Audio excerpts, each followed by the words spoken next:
Hello everyone, कैसे हो आप सब लोग। और आज हम पढ़ने वाले हैं BA program fifth semester chapter 4 economics.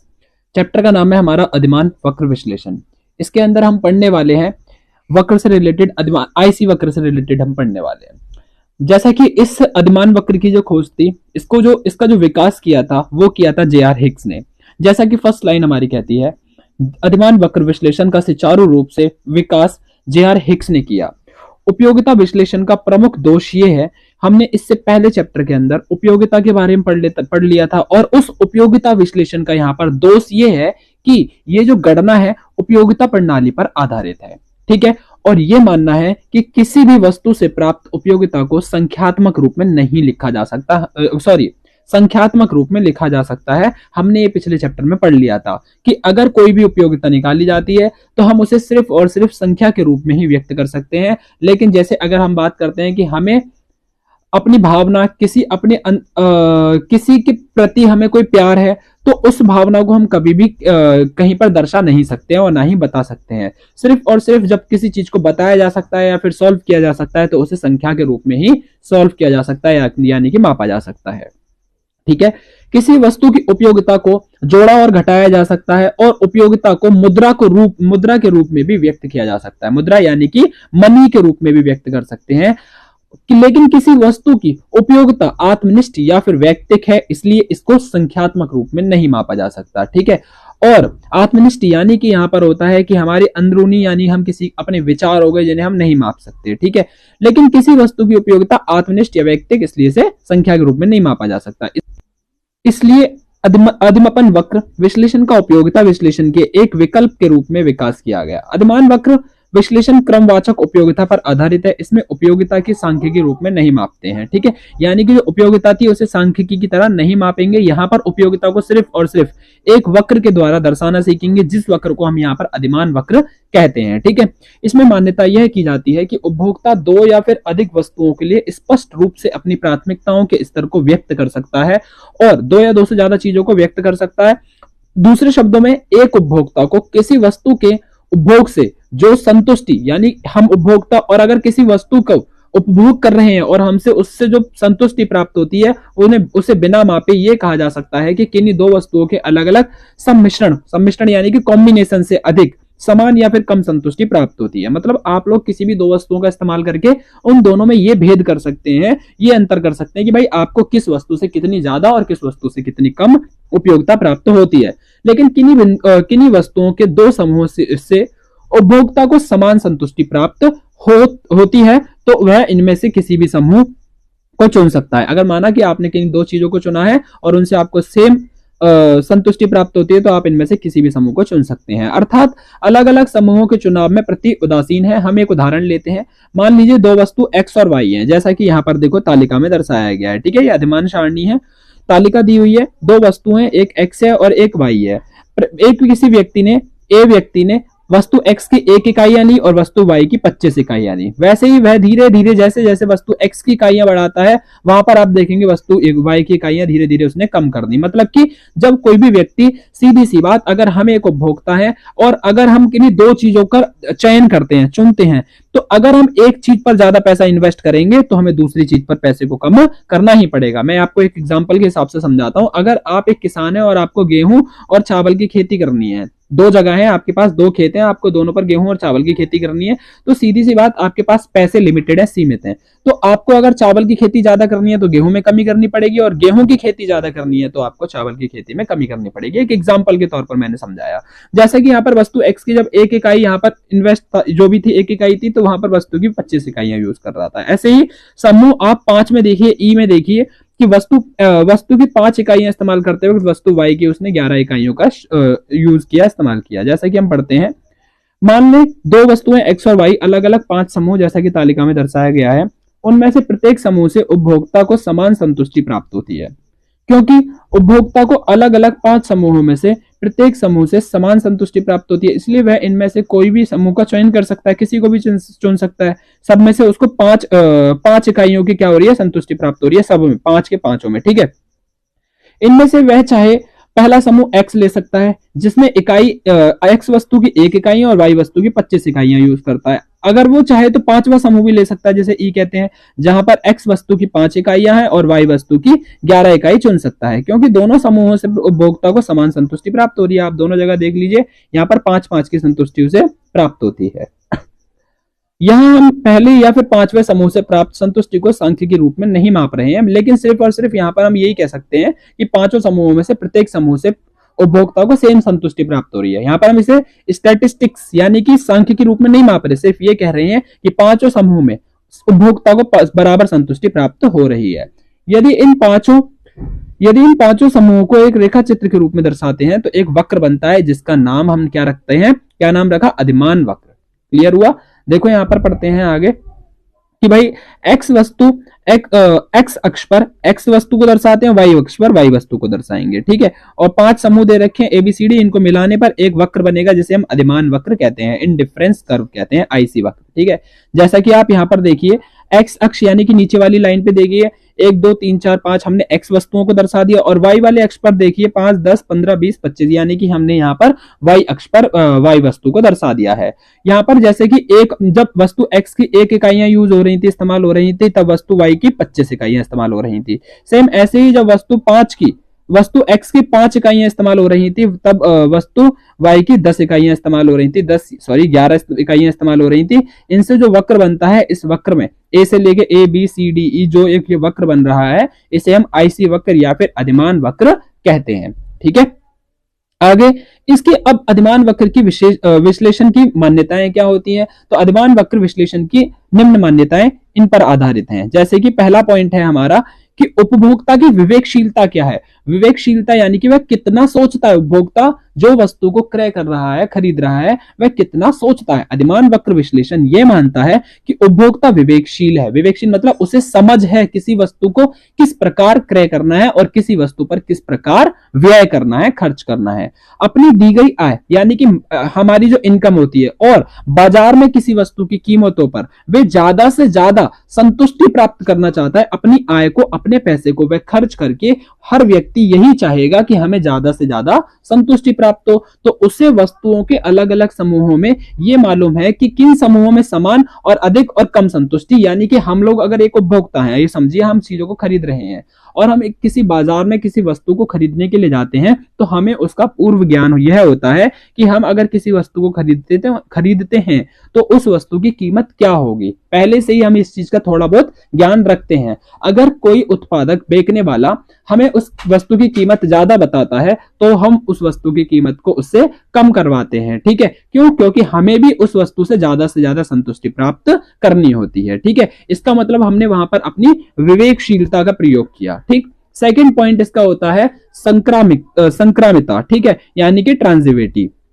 उपभोक्ता के चुनाव में कोई चीज चुनते वक्त संगतशीलता होती है। संगतशीलता मतलब आपसी वाली। यदि वह दो वस्तुओं के बी समूह की बजाय ए समूह का चुनाव करता है, माना उसके पास दो वस्तु सामने है, एक वस्तु ए है और दूसरी वस्तु बी है, लेकिन वो उसे ए वस्तु अच्छी ना लग करके बी वस्तु ज्यादा अच्छी लग रही है, तो वह बी वस्तु को चुनेगा। तो अगर उसे दोबारा से जब किसी चीज को चुनना होगा तो वह अन्य समय पर भी ए की वजह बी का ही चुनाव करेगा, बी का चुनाव नहीं करेगा। यदि वह बी के बजाय ए का चुनाव करना चाहता है और सी के बदले बी का चुनाव करता है, तो वह सी के बजाय ए का चुनाव करेगा। तीसरा पॉइंट है हमारा अधिमान स्तर का स्वतंत्र होना। जो हमारा अधिमान वक्र होता है वो अपने आप में क्या होता है, स्वतंत्र होता है। कैसे? एक उपभोक्ता ने के अधिमान स्तर उसकी आय और वस्तुओं की कीमतों पर निर्भर नहीं करती। यानी कि उस वस्तु की आय कितनी है, उसकी आय कितनी है और वस्तुएं की कीमत कितनी है, उस पर निर्भर नहीं करता है एक अधिमान स्तर। ठीक है, चौथा पॉइंट कहता है प्रतिस्थापन की ह्रासमान सीमांत पर। सामान्यतः दो वस्तुओं के बीच प्रतिस्थापन की सीमांत दर क्रमशः घटती जाती है। जब उपभोक्ता एक वस्तु की मात्रा बढ़ाता है तो उसके बदले दूसरी वस्तु की उतनी मात्रा छोड़नी पड़ती है कि उसे पहले के बराबर उसे संतुष्टि प्राप्त हो जाए। और एक वस्तु की अतिरिक्त इकाइयों के उपभोक्ता दूसरी वस्तु की जितनी इकाइयां देने को तैयार होता है कि उसे पहले के समान मिलती रहे, तो उसे प्रतिस्थापन की सीमांत दर कहते हैं। ठीक है, दूसरे शब्दों में आप कह सकते हैं एक्स वस्तु की वाई वस्तु के लिए प्रतिस्थापन की सीमांत दर वाई वस्तु की वह मात्रा है जो कि वस्तु एक्स वस्तु कि एक अतिरिक्त इकाई प्राप्त करने के लिए देने को तैयार है, ताकि वह पहले के समान संतुष्टि के स्तर पर रहे, जैसा कि यहाँ पर तालिका के द्वारा दर्शाया हुआ है। ठीक है, जैसे हमने वही ऊपर वाली तालिका यहाँ पर फिर से ले ली, बस हमने यहाँ पर इसकी सीमांत दर निकाल दी। ठीक है, सीमांत दर जैसे 1x, वस्तु x की एक कीमत वस्तु y की 5 के बराबर है, 1x 4y, 1x 3 और 1x 2y के बराबर है, जैसा कि हमने यहाँ पर पढ़ लिया। जो ये MRS XY निकाला जा रहा है वह कैसे निकालते हैं, आप परिवर्तन y को, परिवर्तन मतलब y में जितना परिवर्तन हुआ है उसे भाग दे दीजिए परिवर्तन x से, तो आपकी यहाँ पर ये वैल्यू निकल कर आ जाती है, जैसा कि आप यहाँ पर देख पा रहे हैं। ठीक है, तो अब पढ़ते हैं अधिमान वक्र की विशेषताएं। तो अधिमान वक्र की विशेषताएं क्या होती हैं, विशेषताएं यानी कि इसकी कौन सी प्रॉपर्टीज होती है। तो अधिमान वक्र हमेशा वक्र बाएं से दाएं यानी कि हमारे लेफ्ट साइड से राइट साइड की नीचे की ओर झुका हुआ होता है, जैसे कि आपने जस्ट अभी वक्र को देखा था पीछे। यहाँ पर देखो हमारा ये क्या होता है, उल्टे हाथ से सीधे हाथ की तरफ यानी कि पॉइंट ए से पॉइंट ई की तरफ नीचे की ओर, ऊपर से नीचे की ओर झुका हुआ होता है। ठीक है, फर्स्ट पॉइंट हमारा इसकी ये विशेषता हो गई। दूसरी होती है सामान्यतः अधिमान वक्र मूल बिंदु की ओर उत्तल होता है, यानी कि जो इसका सेंटर होता है उसकी तरफ ये क्या होता है, उत्तल होता है। जैसे आपने उत्तल और अवतल पता होगा, है ना, उत्तल होता है। और दो अधिमान वक्र एक दूसरे को कभी भी स्पर्श करते या फिर काटते हुए नहीं होते हैं। आपने देखा होगा कभी भी अगर अधिमान वक्र बनते हैं तो वह एक दूसरे को काटते नहीं है, बल्कि डिमांड यानी कि यहाँ पर कौन काट सकता है, मांग और पूर्ति एक दूसरे को काट सकते हैं, परंतु कभी भी अधिमान वक्र एक दूसरे को नहीं काटते हैं। ठीक है, अब इन एक करके इन विशेषताओं की हम को पढ़ते हैं। ठीक है, अधिमान वक्र का ढलान बाएं से दाएं नीचे की ओर हुआ होता है, जैसे कि एक अधिमान वक्र इस मान्यता पर आधारित है कि दो वस्तुओं के अलग अलग समूह समान संतुष्टि प्रदान करते हैं। यदि एक वस्तु की मात्रा बढ़ाई जाती है तो दूसरी वस्तु की मात्रा अवश्य कम करनी पड़ेगी। हमने उपयोगिता के बारे में पढ़ा था कि अगर एक वस्तु का हम ज्यादा यूज करना चाहते हैं तो दूसरी वस्तु की कमी हमें करनी पड़ती है, ताकि हमें ज्यादा से ज्यादा संतुष्टि प्राप्त हो सके। ठीक है, जैसे उदाहरण यहाँ पर दिया हुआ है, हम पहले ही पढ़ चुके हैं। यहाँ पर ये देखो आप कि भाई आप वस्तु ए 25 को देखो, अगर आपको वस्तु x की इकाइयों का ज्यादा यूज करना है और अगर आपको वस्तु x की ज्यादा इकाइयों का यूज करना है तो आपको क्या करना पड़ेगा, वस्तु y की इकाइयों में कमी करनी पड़ेगी। जैसे यहाँ से 25, 20, 15, 10 यहाँ पर आपने कमी करी, और जब आप यहाँ पर वस्तु y में कमी कर रहे हैं तो देखो वस्तु x आगे की तरफ बढ़ता जा रहा है। क्लियर हो गया यहाँ पर। ठीक है, अब दूसरा पॉइंट है हमारा आगे यहाँ पर भी यही दिखाया हुआ है हमारा, पहले इस वाले पॉइंट को पढ़ लेते हैं। बाएं से दाएं ऊपर उठते हुए अधिमान वक्र जैसा कि चित्र में दिखाया गया है संभव है, क्योंकि इसका तात्पर्य यह है कि उपभोक्ता दो वस्तुओं की पहले की अपेक्षा अधिक उपभोग करने पर भी पहले की समान संतुष्टि पर ही रहता है। जैसा कि चित्र 4.15.1 में x और y वस्तुओं के ए संयोजन हमने ऊपर देखा था, बी संयोजन की अपेक्षा दोनों वस्तुओं की पहले की अपेक्षा अधिक मात्रा है। ठीक है, इसलिए इसे ए संयोजन की अपेक्षा बी संयोजन से अधिक संतुष्टि प्राप्त होती है। यहाँ पर देखो बी में ज्यादा है और ए में कम है, अतः संयोजन ए और बी को एक अधिमान वक्र के द्वारा नहीं दिखाया जा सकता एक साथ, क्योंकि एक दूसरे को कभी भी ये काटते नहीं है। ठीक है, जैसा कि यहाँ पर बनाया गया है, वस्तु एक्स में एक हमारा आईसी वक्र ये बनाया गया, अधिमान वक्र एबीसी पॉइंट जहां पर आ रहे हैं। दूसरा आईसी वक्र हमारा वस्तु एक्स का यहाँ पर बनाया गया जब कीमत हमारी क्या होती है, स्थिर रही है वस्तु वाई, और एक जब दर्शाया जब हमारी वस्तु एक्स कीमत स्थिर है लेकिन वस्तु वाई बदल रही है। ठीक है, इसी प्रकार अधिमान वक्र क्षैतिज या ऊर्ध्वाधर अक्ष जैसा क्रमशः चित्र में दिखाया गया है एक दूसरे के समांतर नहीं हो सकता। इसका कारण यह है कि एक वस्तु की मात्रा समान रहने पर दूसरी वस्तु की मात्रा बढ़ने से संतुष्टि का स्तर पहले के समान ना रहकर बढ़ जाएगा। जैसा कि चित्र दूसरे में देखिए आप, इस वाले में 4.15 के दूसरे पार्ट में यहाँ पर ए जो है हमारा 1x प्लस 10y की अपेक्षा संयोजन बी क्या है 2x प्लस 10y में वस्तु y की मात्रा तो पहले के समान है, लेकिन वस्तु x की मात्रा पहले किसकी अपेक्षा 1 से बढ़ाकर 2 कर दी गई है। ठीक है, और y कितना हो गया हमारा 10, वही है, सेम ही है। ठीक है, आगे हम अब नेक्स्ट पॉइंट पर आते हैं अपने। सामान्यतः अधिमान वक्र मूल बिंदु की ओर उत्तल होता है, यानी कि सामान्यतः अधिमान वक्र मूल बिंदु की ओर उत्तल होता है, जैसा कि चित्र में दिखाई दे रहा है। चित्र में बिंदु ओ दोनों अक्षों का मूल बिंदु है, जिसकी ओर अधिमान वक्र आईसी उत्तल है। यानी कि देखो आईसी वक्र हमारा कैसे बना हुआ है, ऊपर की ओर झुका हुआ है, यानी कि इसका जो सी वक्र को देखो, पॉइंट सी को देखो, नीचे की ओर दबा हुआ है, और ए और ई ऊपर की ओर उठे हुए हैं। ठीक है, इसी को हम क्या कहते हैं, उत्तल बिंदु कहते हैं। ठीक, अधिमान वक्र के उत्तल होने का अर्थ यह है कि जैसे जैसे बाएं से दाएं की ओर चलते हैं, उसकी ढाल क्रमशः हमेशा क्या होती है, घटती जाती है। आप देखो ऊपर से जब नीचे आ रहे हैं तो इसका ढाल हमेशा क्या होता जाता है, ऊपर से नीचे आते आते आते आते नीचे ढलता हुआ जाता है, घटता जाता है। इसका कारण ये है कि दो वस्तुओं के बीच हमेशा प्रतिस्थापन की सीमांत दर क्रमशः घटती जाती है, जैसा कि तालिका में हमने पढ़ लिया था कि एक वस्तु का, दो वस्तुओं में से हमें किसी एक वस्तु का यूज करना है तो दूसरी को घटाना पड़ेगा। ठीक है, उपभोक्ता वस्तु एक्स की प्रत्येक एक अतिरिक्त इकाई के लिए वस्तु y की क्रमशः घटती हुई मात्रा ही देने को तैयार होता है। इसलिए x वस्तु की y वस्तु के लिए प्रतिस्थापन की सीमांत दर क्रमशः घटती जाती है। प्रतिस्थापन की घटती सीमांत दर की मान्यता पर आधारित होने के कारण ही अधिमान वक्र मूल बिंदु के उत्तल होता है।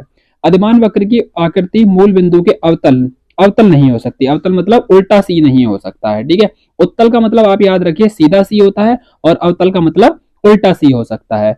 ये ऐसा नहीं होता कभी भी अधिमान वक्र में। कभी भी अधिमान वक्र में जो हमारा वक्र बनता है वह कभी भी अवतल नहीं हो सकता, सदैव कैसा होता है, उत्तल वक्र होता है। ठीक है, जैसा कि चित्र में हमने देखा था अभी। इसका तात्पर्य है कि दो वस्तुओं के बीच प्रतिस्थापन की सीमांत दर क्रमशः बढ़ती जाती है, जो कि संभव है नहीं है। कौन के अवतल में ये होता है कि हमेशा सीमा प्रतिस्थापन की सीमांत दर बढ़ती है, लेकिन ऐसा असंभव है ना। यदि वस्तु x की मात्रा बढ़ने का सीमांत महत्व क्रमशः घटता है, लेकिन फिर भी उपभोक्ता x वस्तु की प्रत्येक अतिरिक्त इकाई के लिए y वस्तु की बढ़ती मात्रा देने को तैयार होता है। ठीक है, रेखा चित्र में ए आगे, जैसा कि यहाँ पर देखो अवतल ये दिखाया हुआ है। अवतल क्या होता है, उल्टा सी है, जो कि असंभव होता है कभी भी, ये हमेशा नहीं बन सकता। ये यहाँ पर दूसरे वाले में दिखाया गया है, तो यहाँ पर ये मांग वक्र है, जो कि असंभव होता है यहाँ पर। ठीक है, ये असंभव नहीं है, व्यवहारिक संभव नहीं है, सॉरी, व्यवहारिक जीवन में पूर्णतः स्थानापन्न या फिर पूर्णतः पूरक वस्तुएं नहीं पाई जाती। पूरक वस्तुएं कौन सी होती थी, जैसे कार और पेट्रोल हो गई। ठीक है,